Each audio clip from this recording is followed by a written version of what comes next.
I want to talk a little bit about the emotions around maybe before you receive the diagnosis, right before that, and also right after that. And if you've been watching the shorts, then you know that starting 4 days ago, this would be day 4, that I've been doing the shorts that lead up to the 30-day journey of my breast cancer healing. And the shorts are being done through the lens of my gratitude journal 25 years ago during that time, which I have right here. So I wanted to do a little bit more of a deep dive here. Leading up to the couple days before that, I really thought I was just going for a baseline mammogram. I, at the time, wasn't old enough to have a baseline mammogram, but I thought, okay, I'm getting these synchronistic things that are happening in my life, which is a topic for another time, that's pushing me towards, okay, I'm taking these signs and I will go get a mammogram. I'm not sure why. And so I scheduled it at 5 o'clock on a Friday and thought, all right, I'll just take my husband with me. We'll go in and do this, and then we'll just go right to dinner afterwards. So I didn't anticipate anything weird happening. On some level, maybe because of all the synchronistic things, I should have, looking back, but I didn't. But being in that situation of them doing mammogram after mammogram after mammogram and squishing what little I had until they were little tiny pancakes, and then them saying, okay, let's go do an ultrasound. And this is all in Spanish because I live in Cabo San Lucas, Mexico. And so we go to another room and do the ultrasound, and then I can see very clearly what's there. And so at that point, even though they're saying, well, this is just very suspicious, and that they'll have to, get the doctor to read the mammogram films. In my mind, I already knew what was there. And when you went through your diagnosis, you might have felt the same way, that as soon as the diagnostics were done, even though they hadn't confirmed anything yet, you were 99% sure you knew what it was going to be. Or you may be way at the other end of the spectrum and thought, I really thought somehow this was going to end up okay. But the thing is, there's all these emotions that are swirling around in that moment. And I remember before I walked out of that little room where we were doing the ultrasound, I thought, okay, I've got to figure this out before I turn that doorknob, because when I go out into that waiting room and I see my husband, I have to decide not how I'm going to spin it, but how I'm going to present this to him so that he doesn't freak out.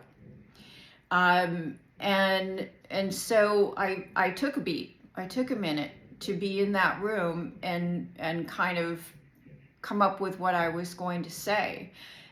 In my heart of hearts, I just had the feeling that everything was going to be okay, that no matter what this ended up looking like, I was going to be fine. It felt to me like this was a message that things needed to shift, things needed to change in my life, and this was the 2x4 that stubborn little old me needed to get the message that, hey, wait a minute, you need to move this way or that way or change something in your life, and I've been trying to tell you, but you aren't listening. So here you go, something that will stop you dead in your tracks so that you have to pay attention.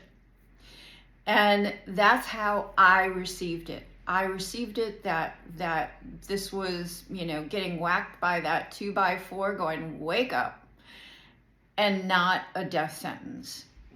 And so I approached it in a different way.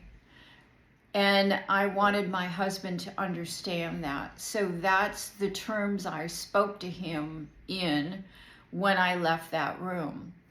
And yet, the whole dinner, it was just surreal. I don't remember the name of the restaurant we went to. It was the first time we went there, the last time we went there. And I feel really sorry for the waiter because I think we were both probably on another planet. And we just ordered food and ate it and left and like we weren't even present. So it is a very surreal time. And everyone sees this through a different lens. And so your perceptions are going to be uniquely yours. Your emotions, your fears, your sense of overwhelm pertaining to certain topics around this are going to be individually yours. But I've walked enough people through this that I know that there are certain things that we can do that will help with that overwhelm, that will help with calming those fears, calming those emotions, because the most important thing we can do is be calm within ourselves so that we can make decisions from that place of what is really good for me in this moment, so that we're responding and not reacting to the situation, because those are two very different things.